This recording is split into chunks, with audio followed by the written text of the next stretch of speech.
Hello and welcome to another episode of Fully Charged, coming from the home of Delta Motorsports, right next to the Silverstone Motor Racing Circuit. Delta build really cool cars, and now they've started building these.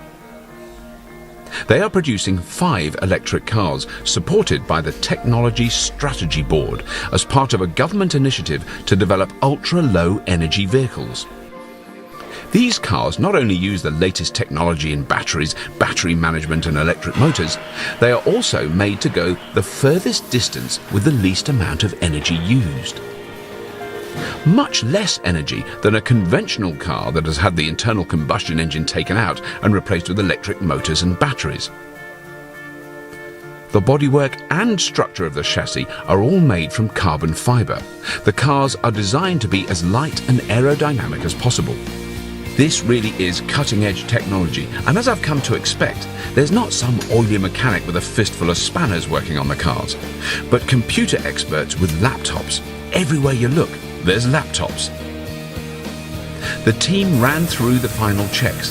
The car is still not quite finished, and it's going through a barrage of tests and adjustments. But finally, it was ready, and we set off. A seatbelt. How does one get one? Oh, there it is. I've got it. Yeah, just down by your side. Right. This is extremely. How many people have been in these? In this car, In this car? very few. Very few indeed. Yeah, I feel very special. 6 or 7. This is the first running. Has it got an actual name though? This particular car. E-4 coupe. The E-4 coupe. And you're going to start it. I'm going to start it up. I'm just hoping. Here the contactors close. Okay. Yeah. Tick. Nice. Over there. Fantastic screen. It's not finished yet, so you're not going to be able to see this yet, but there is a fantastic display that's coming up telling us what's going on. Touchscreen interface with speed and state of charge, but also and also your phone will ring automatically. The next step is to go to the drive position. Right. Here we've got an electric vacuum pump. Right. And the brake booster, of course, because there's no vacuum, because there's no engine. There's no engine, yes. So everything is now electric. Right. So I have to press the brake pedal to be able to select a gear, as you would do in a normal automatic. Pop it into reverse. And that's a gear. It's just a button. It's gone green, and that's it. Right. We are now. And that's a mechanical handbrake. A mechanical handbrake. Very lovely bit of mechanics there. The electrical ones are big, heavy, and expensive, right. so a lot simpler to go that way. Let's roll it down the hill. The other thing I want to quickly mention is that the electric motors that drive this vehicle are made just down the road in Oxford. They are, yes. They're not imported from Taiwan or China or... Correct, yeah. A spin-out company from Oxford University. Right. It's now building, developing, selling... This is completely... crash it. Yeah, no, that would be very bad. And I don't want to be the first person to experience you do that either. So we're only driving now on the kind of like this, just the access roads around Silverstone Racing Circuit. So we're not going out on the public road. It doesn't have a number plate for one thing. No. So it's a firm. I'm explaining. It's quite a firm ride. I mean, it's very like a sports car ride, isn't it? Yeah. Wow. It's having no trouble moving. And this is a third. Oh, nice. A third torque. So this is only got a third of its power that it's using at the moment. Well, the other thing is that you've designed it to be able to have it as a 4-wheel drive vehicle. Yeah, yes, this is just 2-wheel. So this is only 2-wheel drive with only 2 motors driving the 2 rear wheels. Exactly. In theory, a sixth of the torque that it could have. Yes. Which is scary, because this is not a sloppy drive at the moment. We're not kind of dawdling along milk float styling. No, this is quite brusque, I would think, is a good description of it. One of the guys said it feels just like his 1.4 litre engine petrol car, right, as it is now. This is really nice. So it must be such a thrill for you after what you've been through to get to this point. Just to warm the guide on. Just zipping round to the Stowe circuit. Didn't look convinced, did he? No, never mind. But he's pressing the green button, that's what matters. Pull the barrier up. So there's quite a bit of chung when you first start moving, isn't there? There is initially, yeah. It's one of those things that once we've got it. So that's down to battery, the power management. It's basically all down to software, isn't it? It's what's so weird. Yeah, exactly. In the olden days, it used to be a mechanical issue, but it's now very much software. Yeah. I did actually record an episode of Carpool with Nick, one of the early ones. Yeah. On Silverstone Circuit, in a Prius, drifting in a Prius, and You got it quite sideways, didn't you? Did get it a bit sideways, and I didn't have any batteries charged. It was a tragic. It's one of the few out of 100 episodes. Yeah.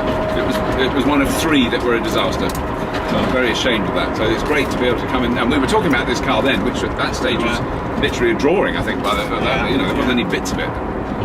So it's been a long, hard struggle for you, and I'm thinking it's absolutely phenomenal. This is. I cannot believe that we're going along in this car that is running at 1/3 of its power. It's actually quite scary. We are still shifting. That is amazing. It's amazing. You should be so thrilled with it.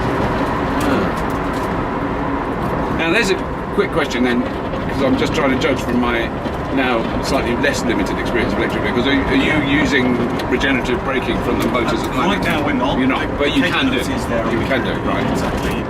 In the early stages, we'll only have just a simple strategy where if you lift off the throttle, it'll give you a level of regen. Right. So nothing on the brake pedal at the moment. Something to be implemented at some point in the future. Yeah. What a fantastic facility to have. You know, for a company your size, which is not exactly huge, to have a test, effectively a road that you can go on. I mean, that's. Believe me, if you were in a garage out the back of Slough somewhere, you wouldn't be able to drive it anywhere, would you? Around industrial estate.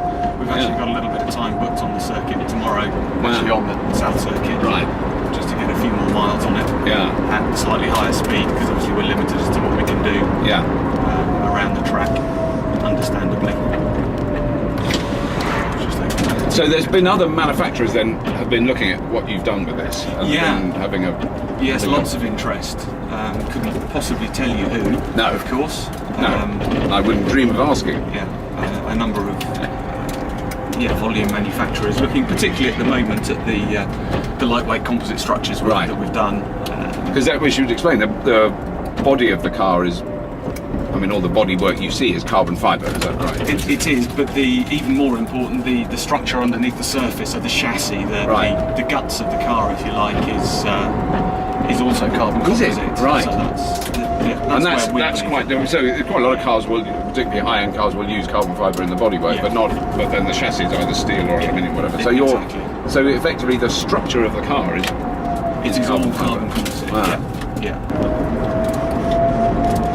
Got a good wine. And I think I'm now developing an ear for electric drivetrains. You know, They're not entirely silent, are they? No. Quite direct drive, of course. So there is which I really like that. There is between the motors and the wheels. Yeah. Which again helps us from an efficiency perspective as well as reducing the noise. Yes, it just makes sense because there's less friction for the motors to go through. I mean, it's literally a motor, a drive shaft, a wheel. There is nothing in between it.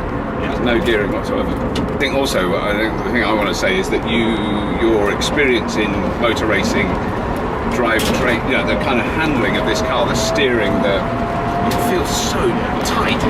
It grips the road. It doesn't feel like a street car. It feels like a racing car.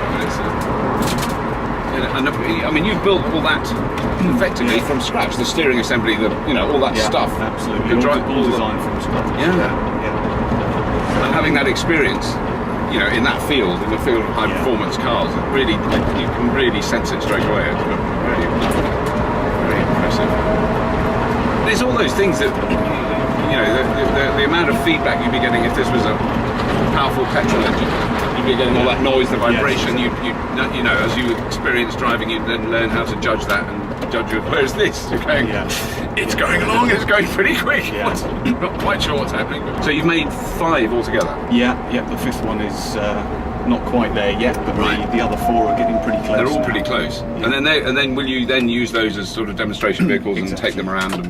They'll be on the road driving them around as part of the Technology Strategy Board demonstrator program for the next 12 months, and then beyond that we'll see. Just depends really what sort of interest we get from potential customers. But certainly mainstream vehicle manufacturers or others. And I mean, the things that people always want to know is how long batteries take to charge, blah blah blah. But actually, that's kind of irrelevant because that's not really why you built this. I mean, have you got a clue of what sort of range you can get out of it? Yeah. This one, as it is at the moment, it's got a smaller battery pack in than we could put in. But even then, we're looking at about 120 miles range. Right. So you're going over 100 miles. Over I mean, that's 100 miles, right. Which is very, very encouraging. That is fantastic.